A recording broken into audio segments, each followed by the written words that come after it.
You got to fool the parents, fool the community, and then fool your victim. And that's what he did over the course of these years. And 9 years old, he's inviting me into his pickup truck to have a beer with him down at the lake. He's a lieutenant in the sheriff's department, inviting if you look at a picture, of a 9-year-old kid, like they're little tiny things. And he's like, hey, come into my truck. Always had a 6-pack of Budweiser in his truck. Come into my truck. And it wasn't just me. I'd go down to the lake and one of the other boys would be like, oh, I had a beer with Dennis in his truck yesterday. Like, oh yeah, me too the other week, so he's, this is his MO. He was always going out west, like twice a year. He's taking trips out west to the Grand Tetons, to Yellowstone, to Jackson Hole, all different, areas out there, Grand Canyon. And on one of these trips, he comes back and down at the lake, he's like, I met the Marlboro Man, on my trip. Back in the 70s, the Marlboro Man was a fictional character on the back of magazines, the quintessential cool guy, cigarette in his mouth, chaps on, leather vest, riding a horse. And he tells me, like, yeah, I met the Marlboro Man. And you know what? He shared with me that he's gay. And you know what? It didn't bother me at all, Clark. He was such a great guy. He and I just hit it off. We spent days together, really hitting it off. He was a great guy. So he's testing me to see if I'm recoiling. He's normalizing homosexual behavior with me, just what a great guy he is. Nothing with a predator is ever how it seems on paper. They're always calculating. They're always steps ahead. They're like a chess master. Like you would think, oh, he might not even have met the Marlboro Man. Probably not. But he concocted this story, and that the guy's gay. The coolest guy in America in that era, he makes gay. So nothing is as it seems. He shows me pornography. He goes through this whole story, how his friend bought an old farmhouse. There was a desk left behind. I opened up the drawers, and it's filled with pornographic pictures. Hop in my truck, we'll have a beer and look at some of them. I grabbed a handful of them. I'm like, cool. I saw my dad's Playboy magazine, under his bed.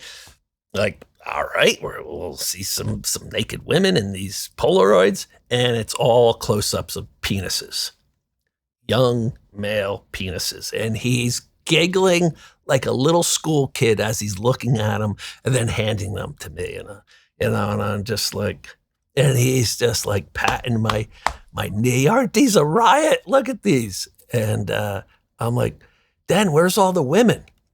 Oh, those must have been in the other drawer. I just quick grabbed a handful of these pictures. When I'm over there again, I'll grab pictures out of the other drawer. And I'm like, aren't these a riot though? I'm like, So again, and years later,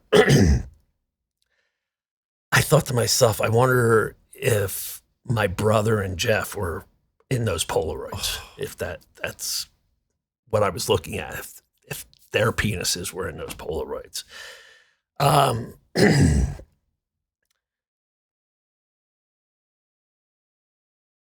So we got, we've got pornography, we've got alcohol, we've got secrets.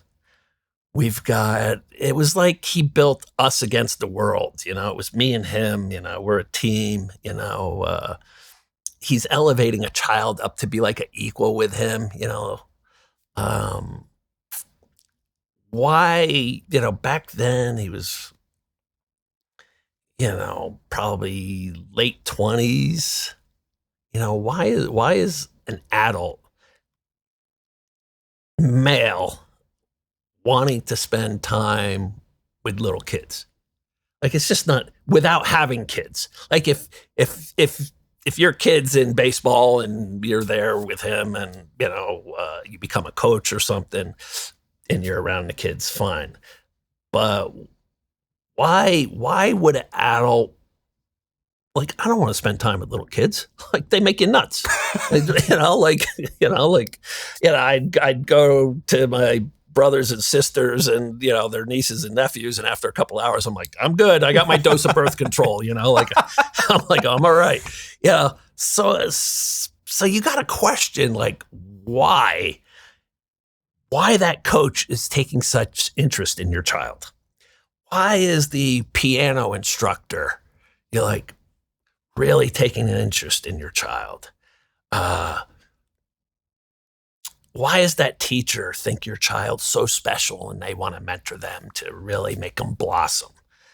The doctor, whoever it may be, it's not normal to, like, want to be spending all your free time with children. It's just not. You should have peers that you want to spend time with. But again, he mostly did this out of the eye of parents down at the lake, in these Kiwanis Club things, betterment of children in the society. He was the chaplain for the American Legion. Like, a guy who's a professional hunter of children is the chaplain saying prayer at the start of each American Legion meeting. Like just pure evil. Like, I mentioned, like, how do you define the devil? That's the devil right there. Like, you're raping little kids and you're giving the prayer at the start of the American Legion meeting. It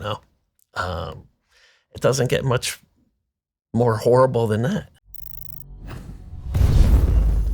What's up, guys? Thank you so much for taking the time to watch the interview. If you got anything out of this video at all, please like the video, leave me a comment, tell me what you thought of the video, tell me who you'd like to see on the show. I really appreciate the support. It goes a long way on these platforms, as you guys know. Most importantly, I have some excellent interviews coming up in the future that I'm really, really excited about. So please subscribe to the channel so you don't miss any of them. But that's it. Thank you for your support. I really appreciate it and hope to see you again soon.